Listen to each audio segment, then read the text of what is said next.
Alhamdulillah. Moi, je suis super contente de vous voir. Et vous, vous êtes contente de me voir moi ou de voir les bonbons?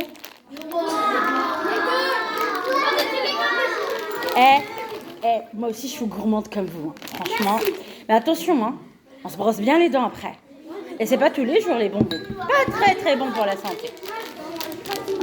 C'est bien ça. C'est bien ça. Ça va, vous les aimez bien ceux-là? Oui. Ah, c'est pas pour tout le monde. Ah, c'est pour les plus sages. Et c'est pour ceux qui auront retenu des noms de stars. Des noms de stars. Mais qu'est-ce qu'elle raconte, Rania? Des noms de stars. Et ceux-là, vous les aimez bien? Oui. Ah ouais, c'est bon, c'est bon, c'est bon, c'est bon. Vous me promettez pour le brossage de dents? Oui. Mais je sais que vous êtes trop mignons. Je sais que vous êtes super intelligents et super sages. Alors, est-ce que j'ai un champion, une championne qui pourrait me mettre ça à la poubelle directement? Parce qu'on ne salit jamais une mosquée. Ah ouais, je vois bien qu'il y a beaucoup de champions là. Tiens. Allez, on s'assoit, c'est pas grave. C'est pas grave, il y aura d'autres choses, ne inquiétez pas. Alors, miam, miam, miam. Vous avez envie? Oui. Il y a 2 règles pour les avoir. Je les mets là. Ah ben non. Ah déjà, si on est là, c'est pas possible. Il faut aller s'asseoir à sa place. Il y a 2 règles. La première règle, c'est on est calme, on est hyper attentif et on écoute tout. On essaie de n'oublier, on essaie d'écouter chaque mot, chaque lettre pour profiter au maximum du temps qu'on passe à la maison d'Allah pour apprendre des choses sur Allah. Pourquoi? Parce que nous, notre objectif, c'est le... Ah non, ça me plaît pas. Nous, notre objectif, c'est le... C'est que je suis un peu sourde. Nous, notre objectif, c'est le... Paradis. Allez, maintenant, je veux un paradis qui monte au ciel. Notre objectif, c'est le... Paradis. Pas mal, c'est pas mal. C'est pas mal, machallah. Alors, si notre objectif, c'est le paradis, pour y aller, il faut apprendre des choses. Parce que sans ça, on ne peut pas savoir ce qu'il faut faire et ce qu'il ne faut pas faire. Et si jamais on tombe sur la chose qu'il ne faut pas faire, alors qu'on ne le savait pas, Allah, le jour du jugement dernier, il va nous dire « Mais pourquoi tu as fait ça ?» Tu vas lui dire « Ya Rabbi, je ne savais pas. » Il te dit « Mais je t'ai donné un cerveau. » Oui. Je t'ai donné des yeux. Oui. Des oreilles. Oui. Ben, pourquoi tu n'es pas parti apprendre? Et là, je vous félicite parce que vous, aujourd'hui, vous êtes venus à... Ah ouais, moi, je veux de l'énergie, hein. À tout ramolli. Ah ouais, à tout ramolli, moi, ça me va pas, hein. Aujourd'hui, mes petits cœurs, nous allons faire connaissance avec des gens très importants. Quelques-uns, ils sont 4 ou 5. Et c'est des noms. Je vais vous demander de les apprendre. Parce que eux, c'est des gens qu'on doit connaître. Eux, c'est des gens très importants. Et hier soir, je réfléchissais. Je me suis dit, demain, je vais voir des petits enfants très mignons, très intelligents, dans le meilleur endroit au monde, qui est la maison d'Allah. Qu'est-ce que tu vas leur dire, Rania? Qu'est-ce que tu vas leur dire? Et je me suis dit, je sais ce que je vais leur dire. Je vais leur dire, je vois des enfants autour de moi qui connaissent plein de noms. Des noms de footballeurs, des noms de stars, des noms de chanteurs, des noms d'acteurs, des noms de youtubeurs, des noms d'enfants qui essaient des parcs, d'attractions et qui vous font des petites vidéos qui vous disent « Ah ouais, ce jeu-là, il est pas mal ». Ou alors des noms de personnes qui vont dans des restaurants, qui mangent des petites choses et qui se filment et qui vous disent « Ouais, ça, c'est pas mal ». Ils vous donnent l'adresse et vous disent « Ah non, ça, c'est pas trop bien ». Et vous les regardez. Et vous regardez la vidéo 1 fois, 2 fois, 3 fois. Et vous connaissez leurs noms. Il y a des noms que vous connaissez. Oui. Est-ce que je peux avoir quelques noms? Comme le soprano. Hein? C'est... Attends, laisse-le dire ce qu'il veut. Oui, mon cœur, dis-moi. Toi. Oui, toi. Oui. D'accord. Ouh là là, d'accord. Toi? Mais si tu veux, hein. Oui, toi? Allez, on parle fort, parce que Rania, elle est sourde, hein. Oui, et toi? Qui? D'accord, et toi? Qui? D'accord, toi? D'accord, toi? Oui, toi? D'accord, alors là, il n'y a que des footballeurs. Ça se voit qu'on sort de la Coupe du Monde. Toi? D'accord, toi? D'accord, toi? D'accord, toi?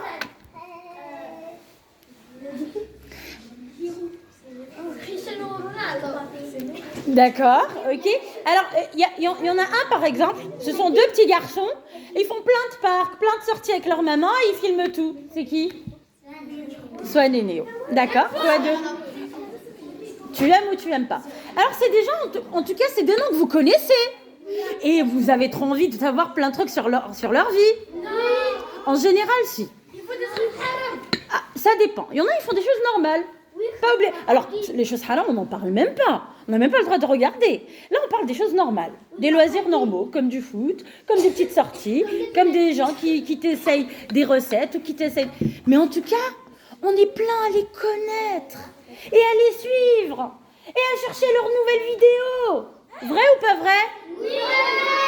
Alors, moi par exemple, mon fils, une fois, il m'a dit « J'aimerais bien aller essayer tel parc. » C'est un parc que je connaissais pas du tout. Je lui dis « Mais d'où tu connais ça ?» Il me dit « J'ai regardé dans une vidéo, ces deux petits garçons qui nous montrent leurs petits loisirs, etc. » C'est pas mal.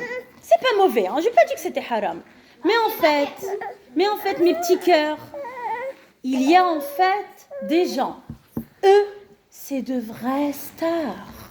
Eux, c'est des gens qui m'apprennent des choses qui me servent, qui m'apprennent des choses qui me sauvent sur terre et qui me sauvent le jour du jugement dernier. Il y a des prophètes. Alors les prophètes, c'est quoi? C'est des gens qu'Allah envoie. Il leur donne une mission. Et il leur donne un livre, les paroles d'Allah.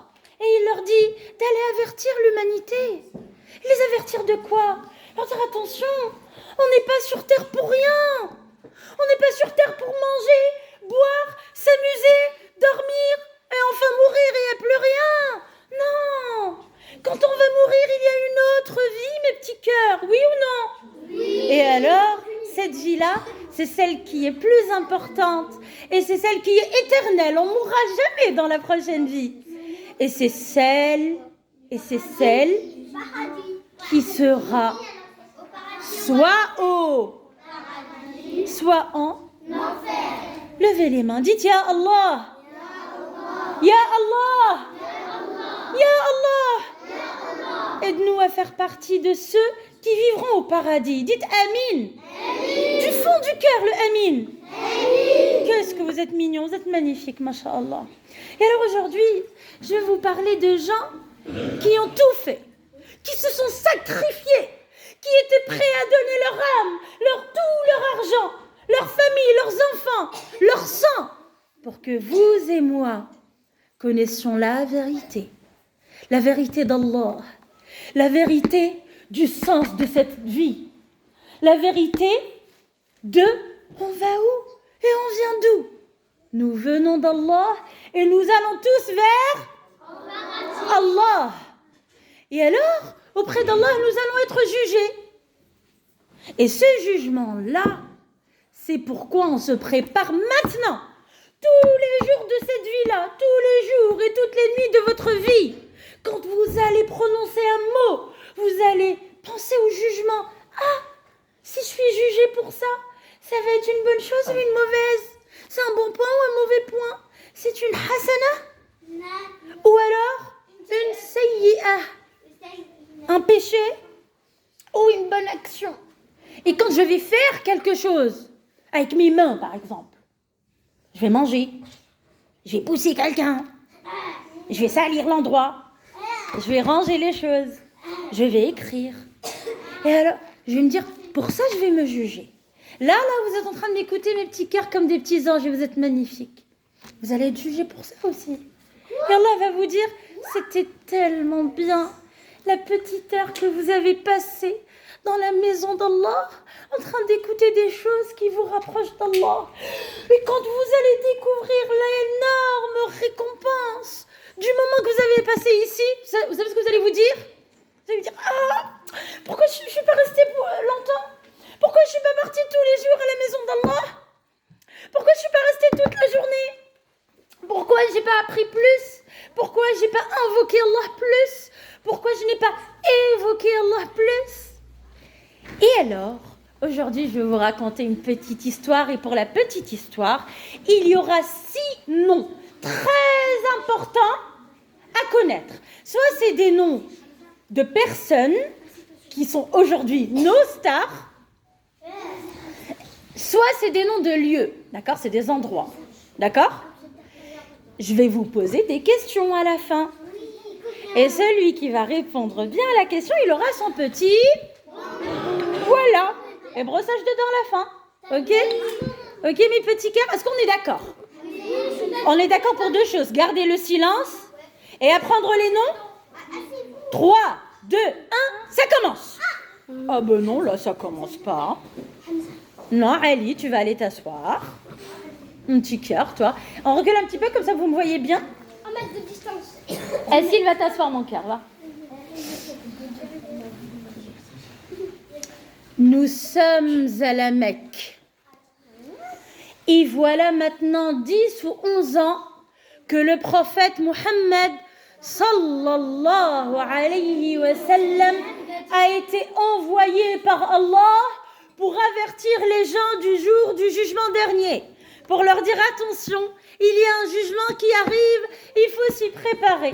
Il ne faut adorer qu'Allah seul, celui qui détient le pouvoir entier. La ilaha illallah, il n'y a de Dieu qu'Allah. Et moi, je suis son messager. Et Muhammadun Rasulullah. Alors les Mécois, les enfants, les Mécois, ce sont les habitants de la Mecque. La Mecque. On retient les noms.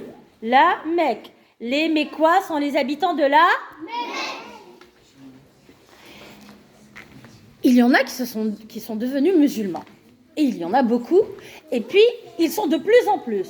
Mais il y en a aussi encore beaucoup qui sont contre le prophète, qui disent attention, il faut arrêter cet homme.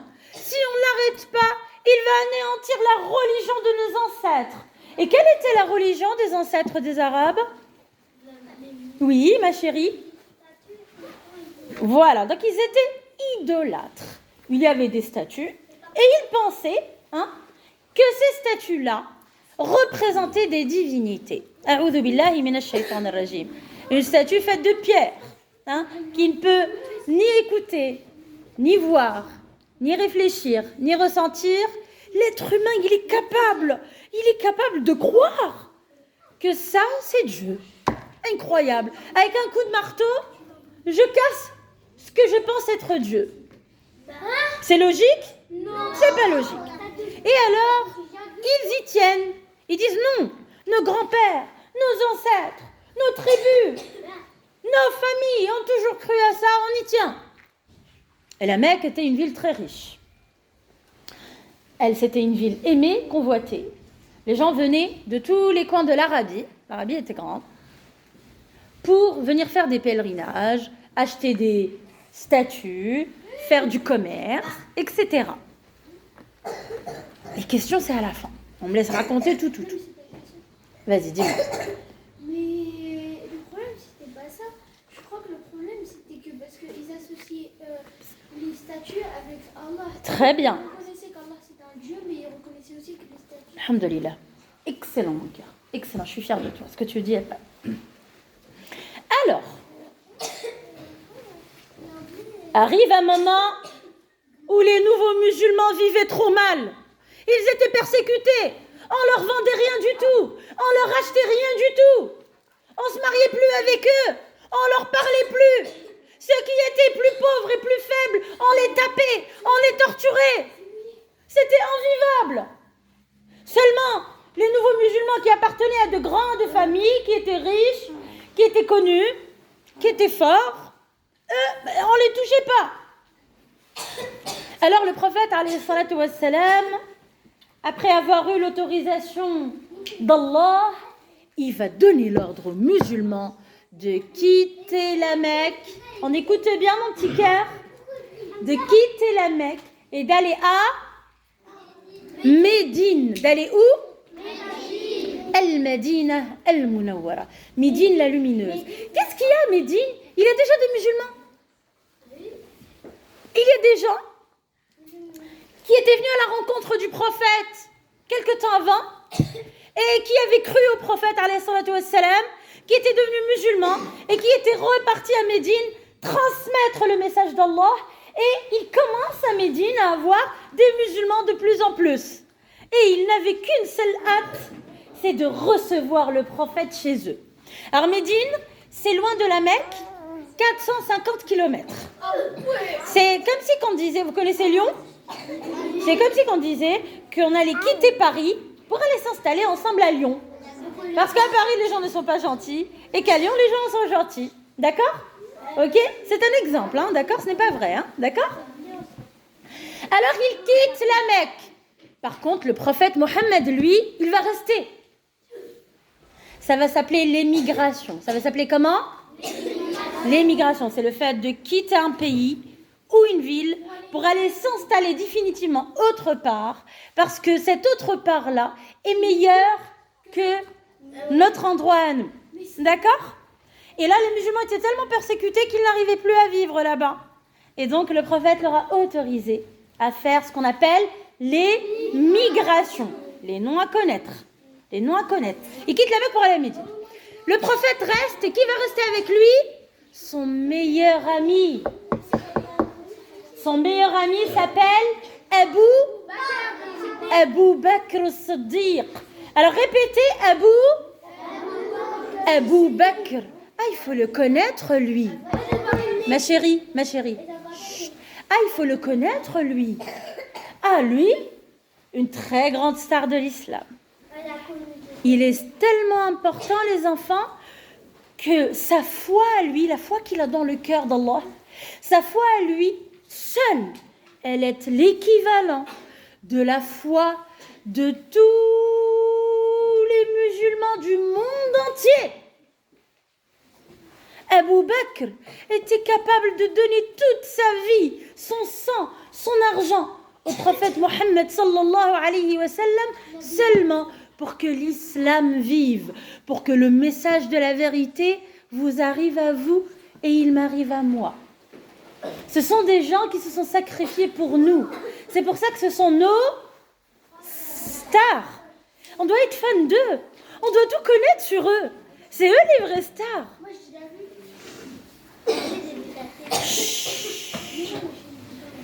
Abu Bakr et Mohammed sallallahu alayhi wa sallam, ils vont attendre. Ils ne vont pas encore avoir l'autorisation de quitter la Mecque. Et là, les méchants, mais quoi, vont faire une réunion diabolique. Écoutez bien, là, ça commence à être dangereux. Ils vont se réunir pour trouver une solution. Ils se disent, ah, tous les musulmans sont partis, pratiquement. Et il n'y a que lui. Qui va le défendre? Personne. Ils ne savent pas qu'Allah défend ses serviteurs. Ils n'ont pas la foi. C'est dommage pour eux. Ils pensaient pouvoir se débarrasser du prophète et éteindre la lumière d'Allah et enfermer la vérité. Est-ce que c'est possible? Non. Wallahi, ce n'est pas possible. Ils vont faire une réunion où tous les hommes importants de la Mecque vont être là pour prendre une décision radicale. Qui va s'inviter à la réunion? Iblis. C'est qui Iblis? C'est le papa de tous les shaitans. C'est Satan. Iblis, il va venir en forme humaine. Il va prendre la forme d'un homme très sage, d'un homme vieux, bien habillé, avec une barbe. Quand tu le regardes, tu as l'impression de voir un homme vieux plein de sagesse, respectable et respecté. Alors il arrive à la porte et on lui dit, mais qui es-tu? Il dit, on m'a dit qu'il y avait une réunion importante pour se débarrasser de cette nouvelle religion qui veut anéantir la religion de nos ancêtres. Alors, moi qui aime tant l'Arabie, je suis venue pour participer à cette réunion afin de défendre la religion de mes ancêtres. Alors on lui dit, oui, allez-y, entrez, on est très enchantés. Et il va les aider à prendre la bonne décision selon eux. Alors il y en a un, il dit, moi je dis, on enferme Mohammed, on l'emprisonne, et il n'aura jamais le droit de sortir de cette prison. Il n'en sortira que mort. Quand il mourra, on le fera sortir et on l'enterrera. Et Iblis va leur dire non, non, non, non, non. Les amis de Mohammed sont tellement accrochés à cette nouvelle religion qu'ils vont finir par le libérer. On ne va pas pouvoir faire ça. Alors il y en a un autre, il va dire, on l'exile. On l'envoie très très très loin de cette terre. Si loin qu'il ne pourra plus jamais revenir. Ah, il va leur dire, attention, il faut retenir les 3 idées, d'accord? Ça va faire partie des questions tout à l'heure. D'accord, mes petits cœurs? Parle pas en même temps que moi. Il va dire non, non, non, non, non, non, non. Cet homme parle tellement bien. Cet homme est tellement aimé par les gens et sa parole, elle transperce le cœur.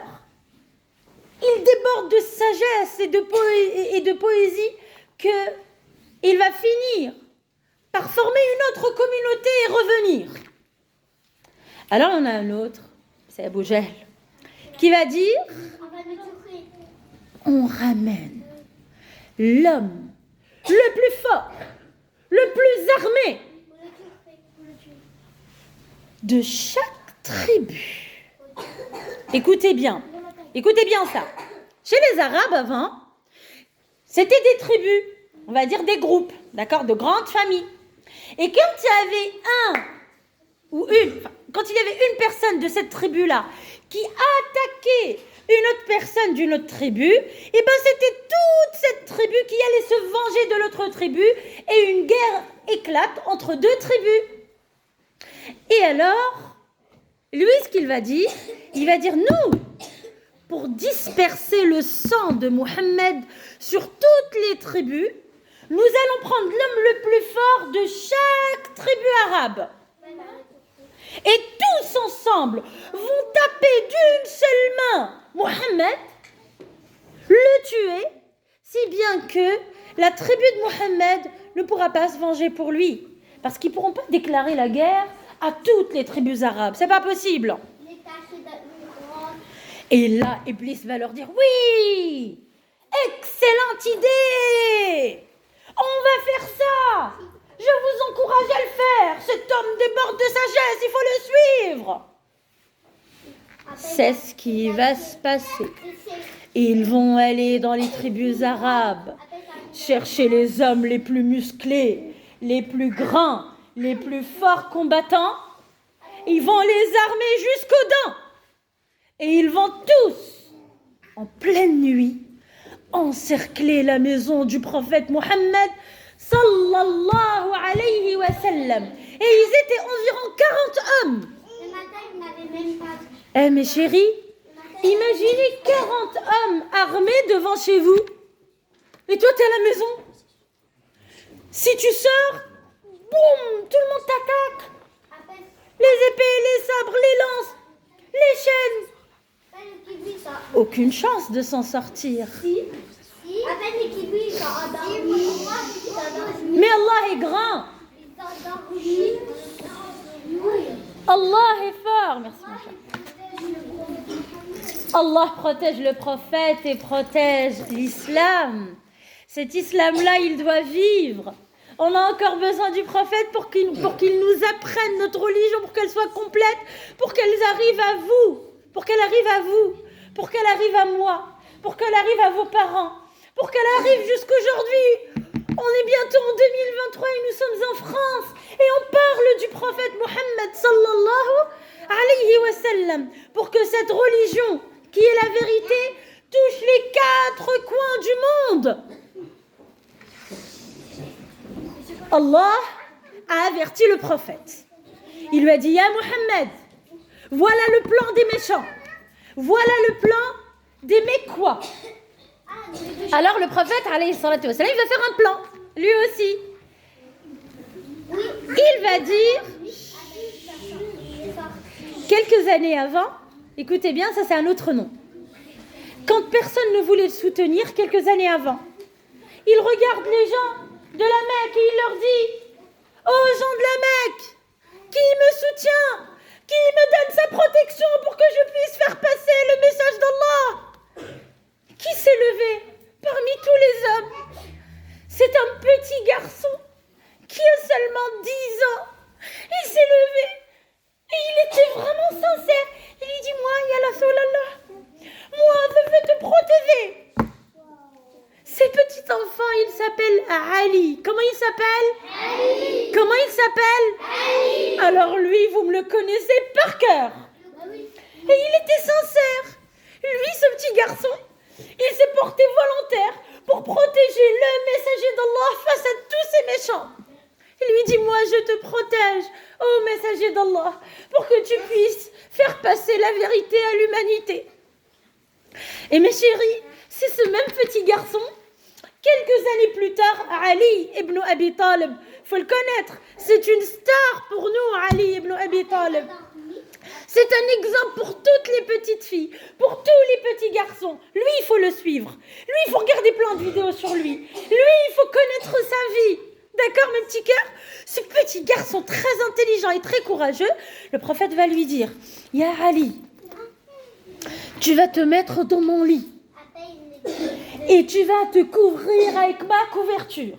Si bien que, quand les Mécois regardent à travers la porte, à travers les petites fissures, ils voient une silhouette endormie et ils vont penser que je suis encore à la maison cachée.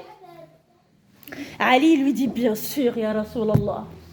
Alors qu'il sait qu'ils sont 40 hommes armés jusqu'aux dents. Quel courage, ce petit garçon. Il sait, Ali, qu'il risque sa vie. Il va peut-être être tué ce jour-là. Mais il le fait. Pourquoi il le fait, Ali? Parce qu'il sait que c'est méchant, c'est dommage. Il le fait pour protéger l'islam. Ali, il le fait pour que l'islam vous arrive à vous, les enfants. Il y a des gens qui se sont sacrifiés pour que vous disiez La ilaha illallah. Les enfants, il y a des gens qui ont donné leur vie et leur sang pour que vous et moi savions qu'il y a un jour où on sera jugé, que notre Dieu est unique, qu'il nous ordonne de faire le bien et d'arrêter le mal, que nous allons être jugés. Qu'est-ce qui va se passer à votre avis?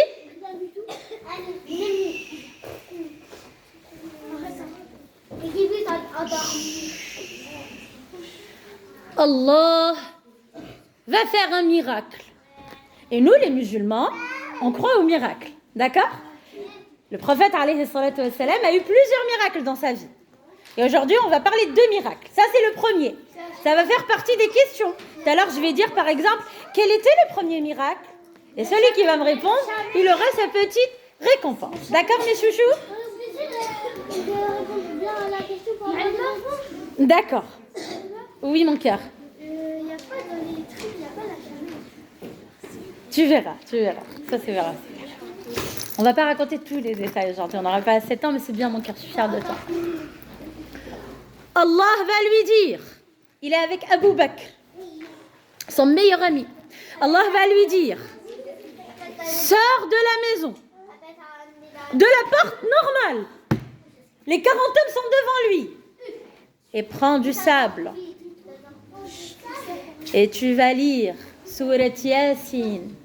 Yasin. والقرآن الحكيم إنك لمن المرسلين. Il va réciter jusqu'au verset فأغشيناهم فهم لا يبصرون, qui veut dire on a alors mis un voile sur leurs yeux et ils deviennent alors aveugles. Allah les a aveuglés. Alors ils sont là debout devant la maison et le prophète alayhi salam il passe avec Abu Bakr. Il prend le sable, il récite et il leur jette sur le visage. Et il sort. Il prend le chemin de Médine. Quand il prend le chemin de Médine, il ne prend pas le chemin habituel, il fait un détour. Il est intelligent, il fait un plan. Il sait que s'il prend le chemin normal, ils vont le poursuivre quand ils vont se rendre compte qu'il n'est plus à la maison. Et alors le prophète, alayhi salatu wassalam, au lieu d'aller direct, il va faire un détour autour de la Mecque et ensuite prendre le chemin de Médine. Il y a un homme qui regarde, qui est témoin de la scène. De loin, il voit les 40 hommes Et il voit le prophète passer. Harry vient les voir. Il leur dit, mais qu'est-ce que vous faites là depuis tout à l'heure? Ils disent, on est là pour exécuter celui qui veut changer la religion de nos ancêtres. On attend qu'il sorte. Et l'homme leur dit, je l'ai vu avec son ami sortir devant vous et vous n'avez pas bougé. Ils disent, mais qu'est-ce que tu racontes? On est là depuis le début de la nuit, personne n'est passé. Il dit, touchez-vous. Regardez, il y a du sable sur vous. Il touche, et effectivement, il y a du sable, mais ils n'y croient pas trop. Parce qu'ils regardent, et ils voient la silhouette sur le lit. Ils pensent que c'est la silhouette du prophète Mohammed sallallahu alayhi wa sallam, mais c'est la silhouette de notre star, qui est Ali ibn Abi Talib. Ali, radiyallahu anhu, qui est là. Le petit matin arrive. Ils cassent la porte. Ils entrent. Ils enlèvent la couverture.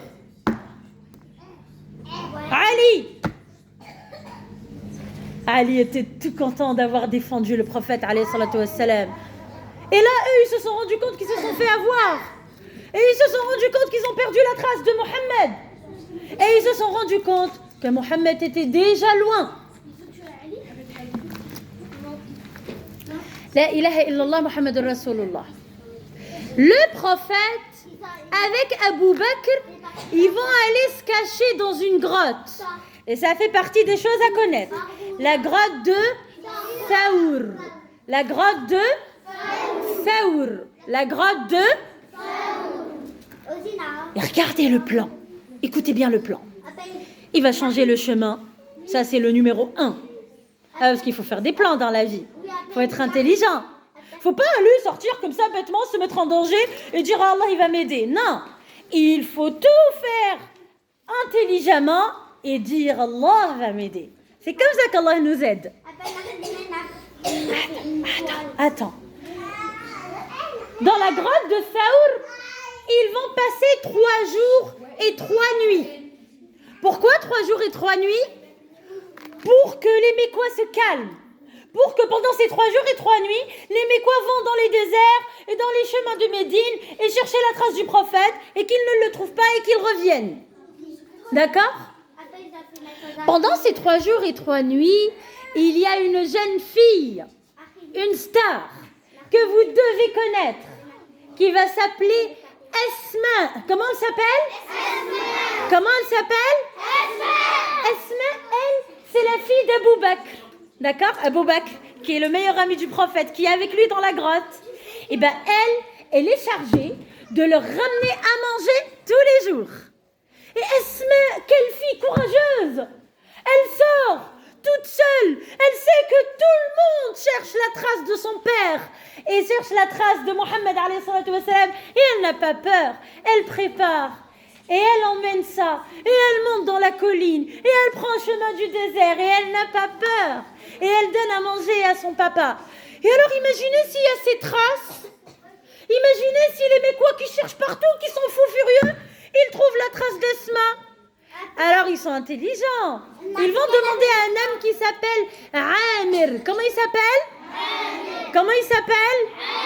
Amir, il n'est pas musulman, mais c'est un homme de confiance. Il n'est pas musulman, il ne s'est pas converti à l'islam, mais c'est un homme digne de confiance. Lui, Amir, il travaillait chez Abou Bakr. Qu'est-ce qu'il faisait? Il s'occupait des moutons.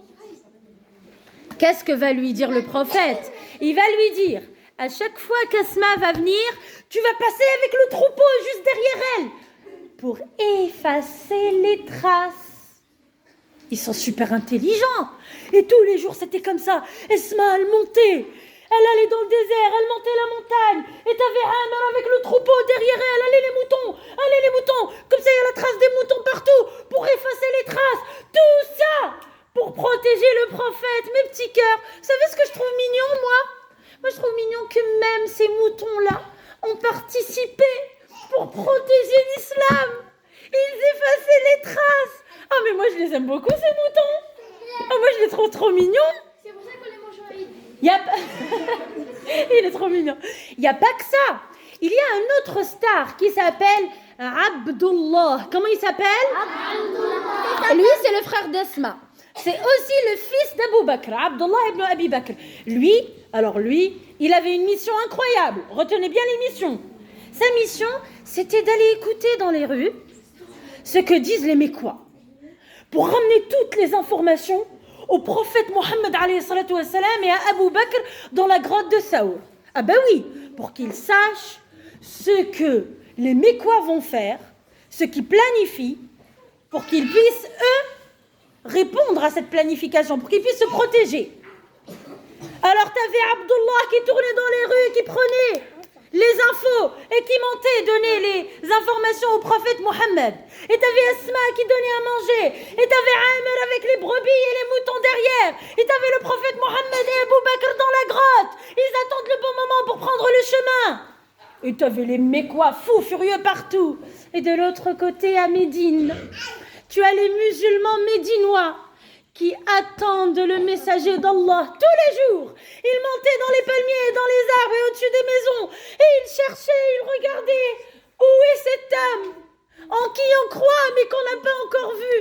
Où est cet homme qu'Allah a choisi pour transmettre le message divin à l'humanité entière? Il aimait cet homme comme vous l'aimez. Vous l'aimez ou pas? Oui.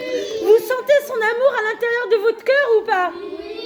Sallallahu ala Muhammad, sallallahu alayhi wa sallam. Allahumma salli ala Muhammad. Qu'est-ce qui va se passer maintenant? Abu Bakr, il va appeler un homme qui n'est pas musulman. Rania a oublié son prénom, d'accord? Je ne sais plus comment il s'appelle, mais c'est un guide intelligent. Celui-là, il connaît toutes les routes du désert. Et celui-là va être chargé de guider Abu Bakr et Mohammed sallallahu alayhi wa sallam jusqu'à Médine. D'accord? Au troisième jour, ils vont... Ah non, pardon. Il y a autre chose.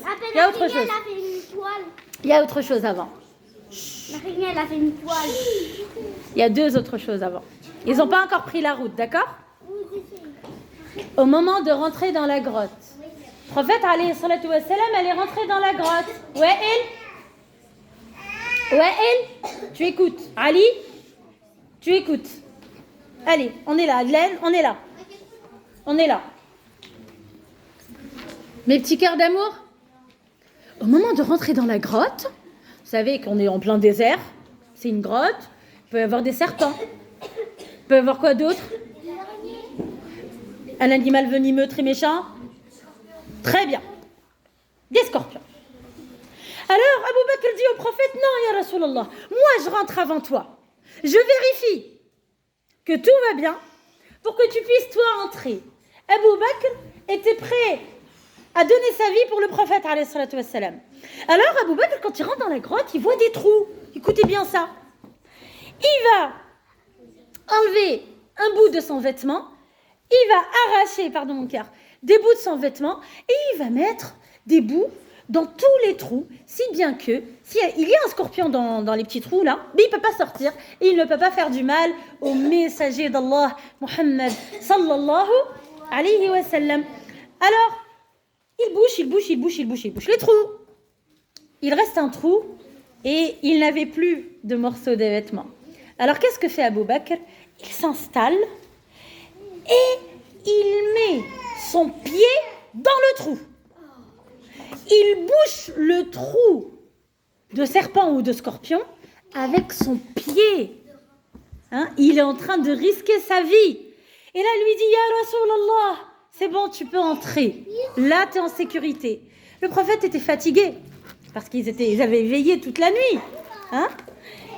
Alors, le prophète va mettre sa tête sur le genou de Abu Bakr et il va s'endormir. Et Abu Bakr as-Siddiq était très content que le prophète alayhi salatu wassalam était en train de s'endormir. Il veut qu'il se repose, son meilleur ami, le messager d'Allah. Et il l'aimait tellement qu'il ne bougeait pas. Il faisait aucun bruit pour que le prophète ne se réveille pas. Et là, un animal venimeux, je ne sais pas si c'est un serpent, je ne sais pas si c'est un scorpion, va mordre le pied d'Abu Bakr. Et Abu Bakr ressent une douleur vive. parce qu'il ne veut pas que le prophète se réveille. Mais la douleur était telle que Abu Bakr pleurait en silence. Il y avait des larmes qui descendaient. Il était comme ça. Et il ne voulait pas bouger pour que le prophète ne se réveille pas. Il ne voulait pas réveiller le prophète. Sallallahu alayhi wa sallam. Alors qu'il pouvait mourir avec ce venin. Incroyable. Incroyable ces hommes et ces femmes qui étaient prêts à donner leur vie pour l'islam. Incroyable. Quand les larmes d'Abu Bakr descendent sur la tête du prophète, le prophète qui ressent les larmes se réveille. Il lui dit à Abu Bakr, qu'est-ce que t'as? Pourquoi tu pleures? Il lui dit, ya Rasulallah, je suis désolée, je ne voulais pas te réveiller, mais il y a un animal qui m'a mordu. Et là, le prophète alayhi salatu wassalam, se précipite, il prend le pied d'Abu Bakr, il prend un bout de sa salive, parce que sa salive est comment dire,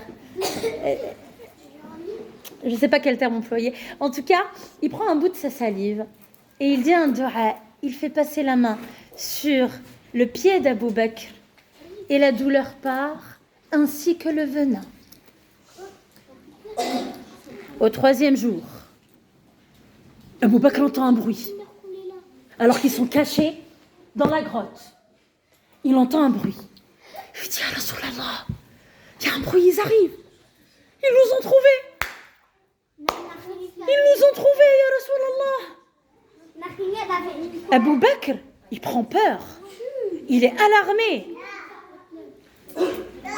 Ils étaient tels, attention, hein, que les Mécois étaient au-dessus d'eux. Eux, ils sont dans la grotte. On est d'accord? Et il y avait une petite ouverture au-dessus de la grotte. Les Mécois étaient au-dessus. Abu Bakr dit au prophète, il lui dit, ya Rasulallah, si jamais il baisse la tête, il nous voit et il nous tue. Et le prophète, qu'est-ce qu'il lui dit? Écoutez bien cette parole, mes petits cœurs d'amour. Le prophète lui dit, Abu Bakr, que penses-tu de 2 personnes? La troisième personne de ce groupe est Allah. Est-ce qu'un mal peut les toucher? Et mes chéris, cette parole-là, vous devez l'utiliser dans votre vie. Hein, Adelaine? Hein, Mohamed? Hein, Ali? Quand tu as peur, dis-toi, je ne suis pas seule. Je ne suis pas une personne. On est un groupe de 2, c'est moi et Allah. Quand tu te sens seule, tu te dis non, je ne suis pas seule. Allah est avec moi. Et c'est quand tu réalises qu'Allah est avec toi, qu'il te protège, qu'il te soutient, il ne peut rien t'arriver. Inch'Allah. Alors Allah va envoyer un soldat. Un tout petit soldat. Un minuscule soldat. C'est peut-être le soldat le plus faible au monde. Mais c'est un soldat redoutable. C'est quoi? C'est une araignée. Allah envoie une araignée qui fait sa toile à l'entrée de la grotte. Et sa toile est très bien tissée, que quand on la voit, on dit, ah, ça fait longtemps alors qu'elle est là. Impossible qu'ils se sont cachés à l'intérieur de cette grotte. Et il y en a, il descend, il dit, oh, il y a une toile d'araignée. Et ils ne peuvent pas être là. Allez, on change de chemin. Et ils partent. Subhanallah, dites Subhanallah. Quand Allah veut vous protéger, les enfants, il peut vous protéger même avec une petite araignée. Même un petit insecte peut devenir un soldat d'Allah. Allah peut tout faire pour vous si vous êtes prêts à tout faire pour lui. Au 3e jour, ils prennent le chemin.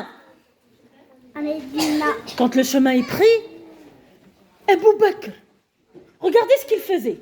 Le prophète était là sur son dromadaire. Abu Bakr, un coup il marchait devant. Et ensuite d'un coup il marche derrière. Et ensuite d'un coup il marche sur le côté droit. Et ensuite d'un coup il marche sur le côté gauche. Et il n'arrêtait pas de bouger comme ça. Et le prophète lui dit, ya Abu Bakr, qu'est-ce que t'as? Pourquoi tu bouges comme ça dans tous les sens? Il lui dit, ya Rasulallah, je me mets devant pour te protéger. Et après je me dis, imagine, ils attaquent le prophète de derrière. Alors je me précipite et je vais derrière. Je veux que le coup de lance ou le coup de fléchette, il vient sur mon corps et pas sur le tien. Et ensuite, je me dis, imagine qu'ils viennent du côté droit. Et alors, je me mets du côté droit. Et ensuite, je me dis, imagine, ils viennent du côté gauche. Et ensuite, je me mets du côté gauche. La deuxième fois où Abu Bakr, cette grande star de l'islam, était capable de mourir pour que l'islam vive, pour que l'homme qui nous passe le message de l'islam arrive à Médine. À Médine, de l'autre côté, tous les jours, ils attendent. Où est le prophète? Où est le prophète? Tout le monde avait peur qu'il se fasse tuer dans le chemin. Tout le monde avait peur de ne pas pouvoir le voir. Tout le monde voulait l'accueillir. Et ils avaient préparé des chants et des poèmes pour l'accueillir convenablement. Ils avaient mis leurs meilleurs vêtements. Ils avaient nettoyé Médine, cette belle ville qui avait accueilli le prophète Mohammed sallallahu alayhi wa sallam. Au bout de quelques jours, le prophète alayhi salatu wa sallam arrive. Quand ils arrivent, c'est un homme au-dessus de l'arbre qui le voit et qui crie: oh Jean, Mohammed est arrivé. Oh Jean, rassemblez-vous. Le prophète de l'islam est arrivé. Le messager de Dieu est arrivé. Il est sauvé. Les femmes, les hommes, les enfants, tout le monde était sorti à l'entrée de la ville. Tout le monde attendait le prophète de l'islam pour l'accueillir. Et vous savez ce que je me dis, les enfants? Je me dis, j'aurais aimé être parmi eux. J'aurais aimé être là-bas pour accueillir le messager d'Allah. Sallallahu alayhi wa sallam. Ils ont de la chance. Ils l'ont vu. On a trop envie de le voir. Allahumma salli wa sallam ala Sayyidina Muhammad. Le prophète arrive. Il voit les deux silhouettes, celle de Abu Bakr et celle de Ali, avec la chamelle du prophète sallallahu alayhi wa sallam. Il rentre dans cette magnifique ville qui est Médine, Al-Madina Al-Munawwara. Et là, tous les Arabes de Médine commencent à chanter une chanson que vous connaissez peut-être. Tala al-badru alayna min thaniyat al-wada' wajaba al-shukru alayna ma da'a lillahi da' ayyuha al-mab'outh fina ji'ta bil amri al-muta'. Vous l'avez déjà entendu cette chanson? Attendez, peut-être on va faire le rythme ensemble, vous allez vous en rappeler. Il n'y a pas d'âme, ça va?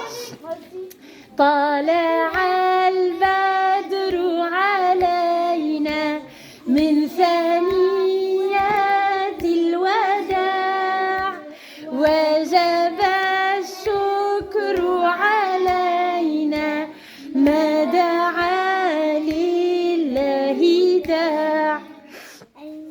Ce prophète magnifique, le dernier prophète envoyé d'Allah pour l'humanité, qui était persécuté à Médine, il a un superbe accueil, qui était persécuté à la Mecque, pardon, il a un superbe accueil à Médine. Il va dire une parole que vous allez répéter. Répétez après moi cette parole. Ô gens, répandez la paix. Répandez la paix. Il faut faire la paix avec tout le monde, le prophète leur dit. Il faut répandre la paix. Il ne faut pas être des personnes qui créent des problèmes, des bagarres et des disputes. Si vous êtes de vrais musulmans, vous devez être les personnes qui font la paix. D'accord? Répandez la paix. Donnez à manger à ceux qui ont faim. Donnez à manger à ceux qui ont faim. Tissez les liens de parenté.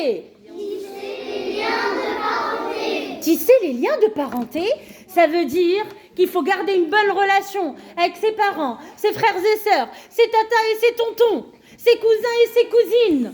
Il faut que les familles soient soudées, c'est important, d'accord? C'est un ordre de notre prophète Mohammed sallallahu alayhi wa sallam. Et attention, cette parole-là, elle vaut 2 bonbons. Donc apprenez-la. Tissez les liens de parenté. Tissez les liens de parenté. Et dormez la nuit quand les gens dorment. Prier, pardon. Et prier la nuit quand les gens dorment.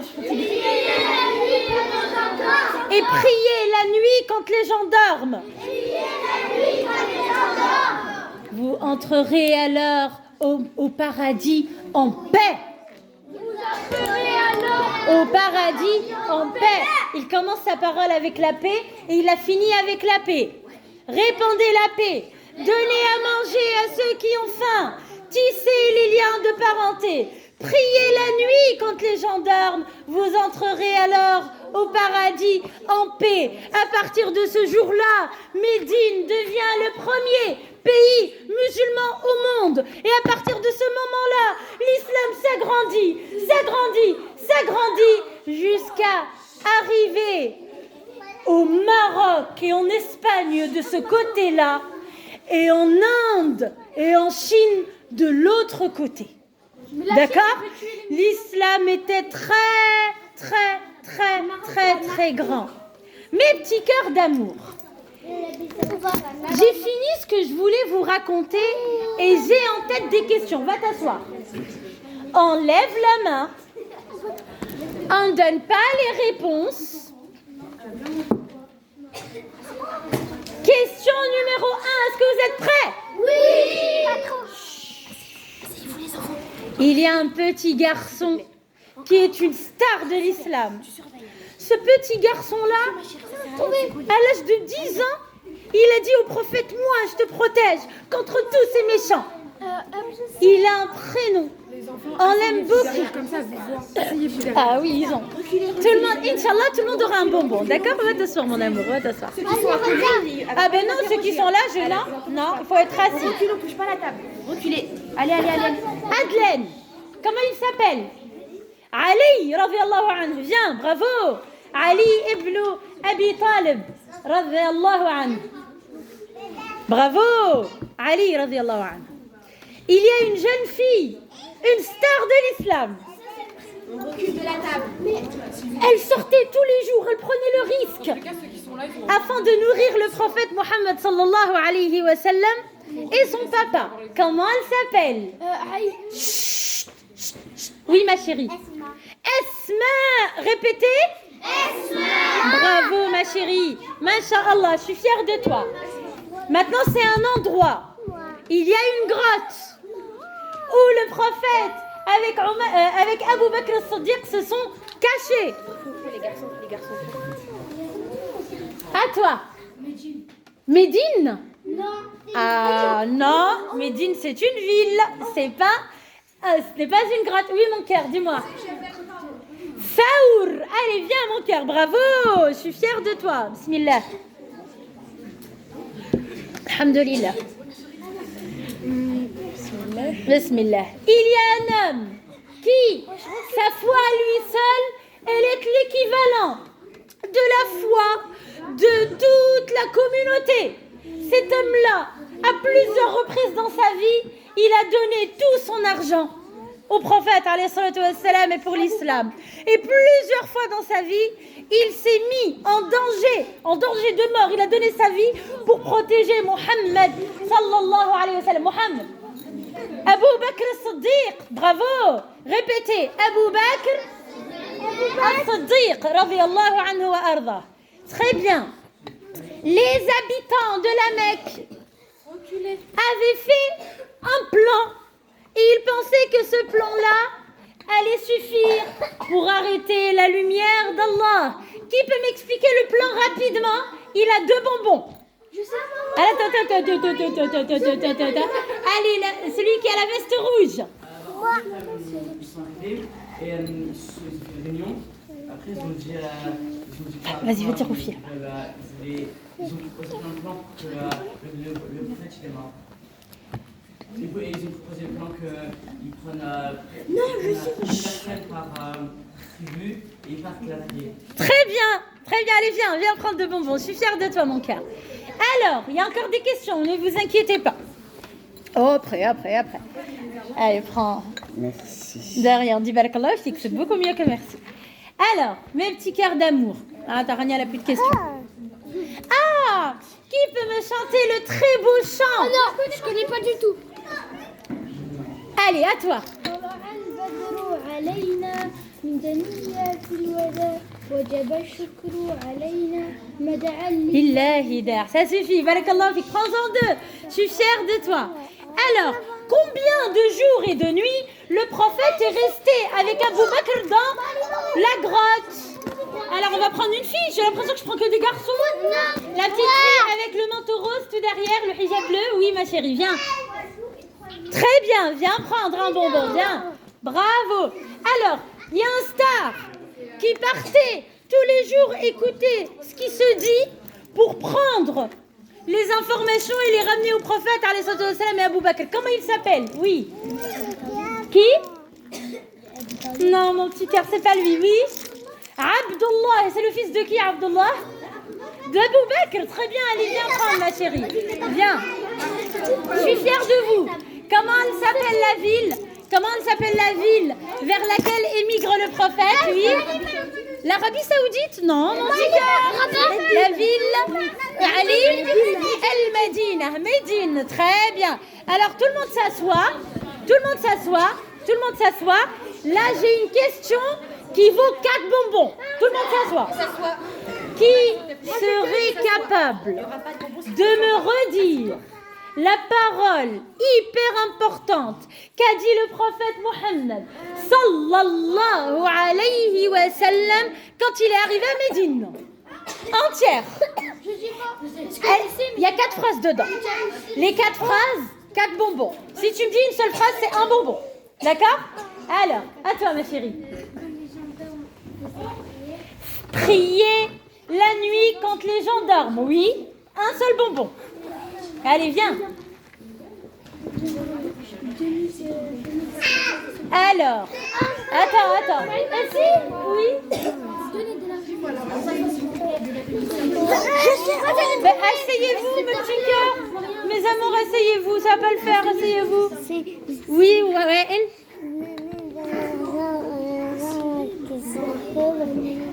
Mais c'est ce que ça veut dire.